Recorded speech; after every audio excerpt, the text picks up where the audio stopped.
ভগবান শ্রীকৃষ্ণ ও তার বাল্যবন্ধু সুদামার বন্ধুত্ব শুধুমাত্র এক কিংবদন্তিই নয়, এটি মানবতার এক চিরন্তন উদাহরণ। আজ আমরা জানাবো তাদের অমূল্য বন্ধুত্বের গল্প। শ্রীকৃষ্ণ এবং সুদামা একসঙ্গে বড় হয়েছিলেন গুরুকুলে। তাদের বন্ধুত্বের মূল ছিল নিঃস্বার্থ ভালোবাসা। শ্রীকৃষ্ণ ছিলেন ধনী যাদব বংশের সন্তান, আর সুদামা ছিলেন দরিদ্র ব্রাহ্মণ পরিবারের ছেলে। তবুও তাদের মধ্যে কখনো বিভেদ ছিল না।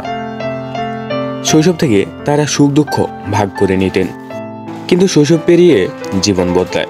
শ্রীকৃষ্ণ হয়ে ওঠেন দ্বারকার রাজা, আর সুদামা ডুবে যান গভীর দারিদ্র্যে। একদিন সুদামার স্ত্রী তাকে অনুরোধ করেন বন্ধুর কাছে সাহায্য চাইতে। যদিও প্রথমে সুদামা দ্বিধায় ছিলেন, শেষ পর্যন্ত তিনি তার প্রিয় বন্ধুর কাছে যাওয়ার সিদ্ধান্ত নেন। দরিদ্র সুদামা যখন শ্রীকৃষ্ণের দরবারে পৌঁছান, তখন শ্রীকৃষ্ণ নিজে এগিয়ে এসে তাকে আলিঙ্গন করেন। তিনি কখনোই বন্ধুর দারিদ্র্যকে গুরুত্ব দেননি, বরং তিনি সুদামার জন্য রাজকীয় আতিথ্যের আয়োজন করেন। সুদামা তার বন্ধুকে উপহার হিসেবে নিয়ে আসেন সামান্য পোড়া চাল।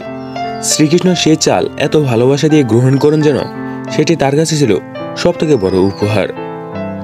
শ্রীকৃষ্ণ কিছু না বলেই সুদামার দরিদ্র দূর করার ব্যবস্থা করেন। বাড়ি ফিরে সুদামা দেখেন তার জীবনে এসেছে এক অভাবনীয় পরিবর্তন। এটি ছিল শ্রীকৃষ্ণের নিঃশর্ত ভালোবাসা ও বন্ধুত্বের প্রকৃত প্রতিফলন। শ্রীকৃষ্ণ ও সুদামার এই বন্ধুত্ব আমাদের শেখায়, সত্যিকারের সম্পর্ক কখনো অবস্থান বা সম্পত্তির উপর নির্ভর করে না।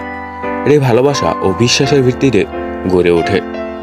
বন্ধুত্বের এই অমর গল্প আপনার কেমন লাগলো কমেন্টে জানাতে ভুলবেন না।